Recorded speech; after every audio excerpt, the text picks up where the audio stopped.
Good morning. You listen to FloorDaily.net, and I'm Kemp Harr. I'm at Cersaie in Bologna, Italy, and I'm with Joe Lundgren with Joe Lundgren Consulting. Joe, how you doing? I'm doing great, Kemp. We try to get together when we travel to these tile shows. You're somewhat of an expert. You were vice president of marketing for Dale Tile for many years, and I guess left there in about 2011, right? Yep, that'd be accurate. Now you're a consultant, and people hire you to help them either whether it's on the supply side or in distribution or retail. You help wherever help is needed, right? That's correct. I've had a vast array of different customers, from distributors to manufacturers importing to the U.S. and even companies looking to build factories within the United States. You put out reports, and fortunately I'm on your mailing list, and you talk about currency exchanges, you talk about things you've seen at the show that you think are interesting. That's what I'd like to talk about here. Let's talk first about some of these new visuals we're seeing. I think we're seeing kind of a mix and a match. Tell me some things that you're seeing at the show. I think anybody who comes to the show, obviously, we're going to see our mix of woods, not as a big a percentage as we've seen in the past, which is great because I think the manufacturers and graphic suppliers are possibly running out of ideas. But now the newest trend, I would say, this year is we see the Venetian terrazzo coming into play, and a lot of the manufacturers are developing that, which we have the real poured terrazzo in the United States, which is obviously cost prohibitive, but also tiles available through some companies, but those are the real terrazzo tiles. These are much more price competitive, so it's going to be interesting to see from a commercial standpoint. I don't see them going residentially at all. And one of the things I've noticed with all this terrazzo tile, and it is everywhere, is the change in the size of the aggregate. So you can get it where it looks just like what you see in the airports around the country where there's a poured floor, or you can get it with variations where the aggregate are huge chunks, so a wide range of looks that you can get right. Without a doubt. And that's the benefit of the inkjet and being able to do that. In addition to that, we see our fair share of cements. Like we started to see last year, the fabric looks coming out, and obviously marble looks, the large formats, which the United States is adjusting to in certain markets. I have to put the note down, and I'm sure you saw the same, Kemp. Every booth you walk into, you see whatever you want to call them, large panels, large slabs, the new gauged porcelain slabs. That is a small market for the United States at this point in time. And I think there's a lot of focus here, because it's mainly a European show, that it's something that's going to grow within the United States as soon as we learn how to do it. The TCNA has done a great job putting standards out on the product, and the NTCA on training. So I think that we'll get to that point. It's a very small portion of our overall business. And Joe, you say as soon as we learn how to do it, and there's a double meaning to that, because right now all that thin material is being made over here.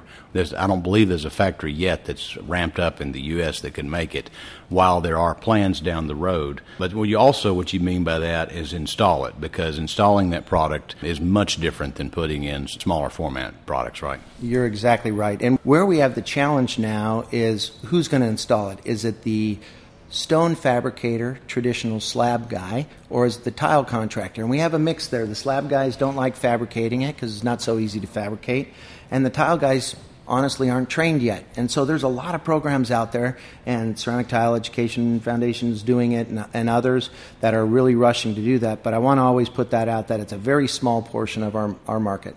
While you're talking about large formats, something that I've seen at this show, because I just come every other year, are these tables. And I'm talking about tables that are, I guess, 3 centimeters or maybe even thicker. So they're massive, heavy slabs.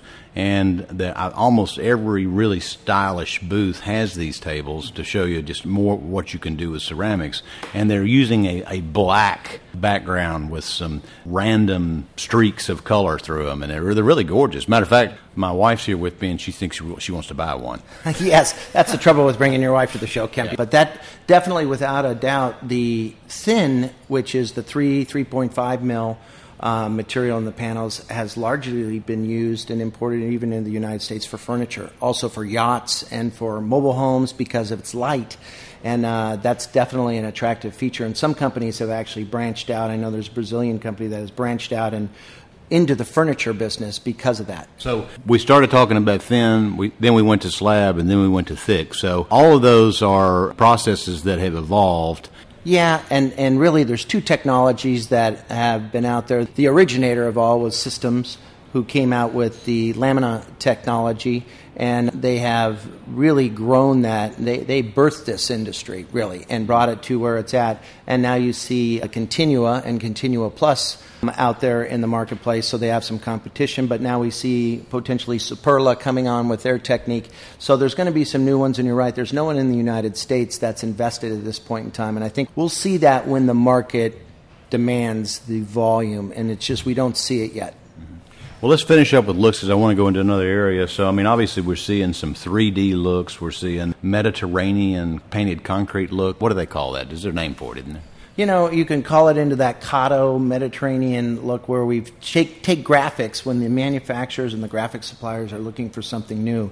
Sometimes we'll see them take two winners, i.e. a Cotto, which has traditionally been around in the marketplace, and a cement, and mix those together. Some of those work. A couple years ago, we saw them try to do it with stone looks and wood. It didn't work, the all-famous stone wood. But now we see this mix of different things coming in, and also a lot of the Burlington stone. I'm seeing that out there, that type of look. And I'm also excited to see, I found a few traditional travertines that were very nicely done in the market. All right, so one last thing I want to mention, because in our country, polished concrete has taken market share from the flooring producers. You know, it's a slab that's there, they just polish it. Well, these ceramic and porcelain tile manufacturers are saying, hey, that stuff cracks, that stuff it's got issues, it's hard to get it consistent, and they're now making large format tiles that look like stained and polished concrete, right? Without a doubt, and very well done, where you can't tell the difference. And obviously you have all the benefits to ceramic tile over concrete. So, and stained concrete is stained concrete, where you can definitely talk up having a nice porcelain tile in there. Yeah. One other thing I want to talk to you about, since you do focus on this industry in the U.S. market, is a little bit of the changes that are going on in the channel. We've got three primary channels right now in the U.S. We've got the home centers, which let's include in that Floor and Decor. You've got the independent distributors, and you also have the company-owned stores.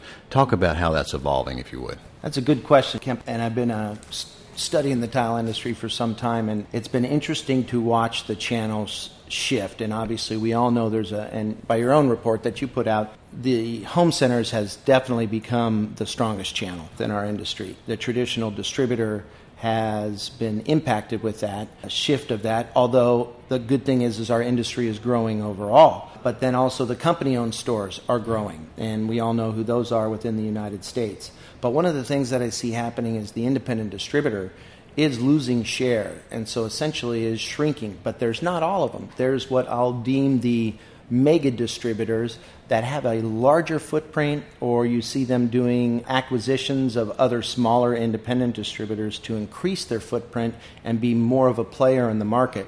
Those are the guys that I think have seen what's going to happen, and with the continual erosion with the independent distributor, I think if they're not very strong in their market and the go-to distributor, we could see them continuing to decline, and other mega distributors, home centers, and or company-owned stores coming and taking that share. So I think the distributors see that out there in the marketplace, so some are changing up their strategy, some are consolidating, which I think is a smart move.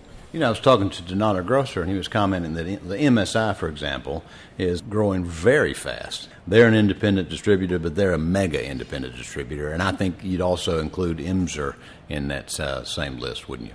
Correct. Yeah, both great companies, both with great strategies and leadership, and have the eye for the product. They have great product groups, both companies, and their distribution strategy is a little bit different. EMS are going through their own stores, and MSI is really focused on their own stores, but also into the dealer channel. You know, and they've really stepped up their game with some people they brought on team from other companies within the industry. What's going on with pricing in the business right now? Is it pretty constant right now, staying about where it's been?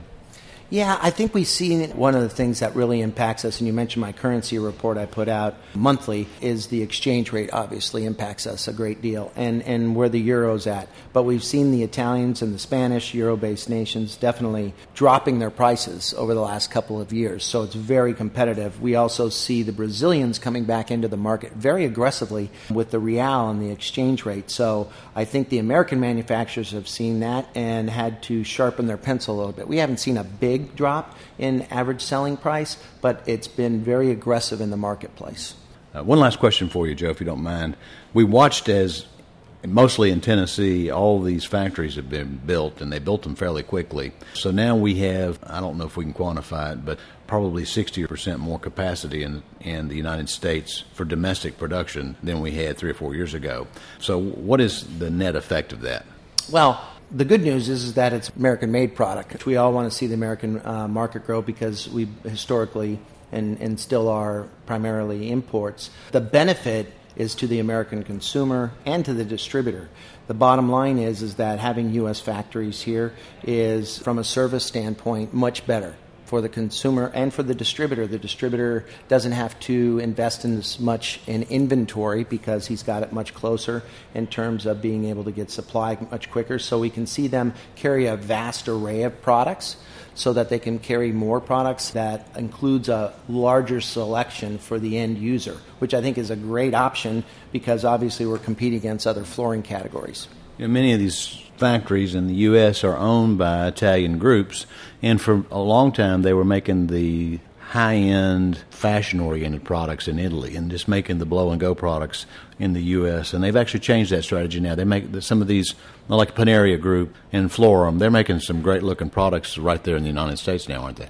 Yes, and that's where people, I think, don't like to hear it from me, but I say the inkjet has really made it a level playing field, and there's an obvious advantage when the Italian companies are making their Italian-branded product in the U.S. factory. You know we're at the same level of the Italians from a manufacturing standpoint.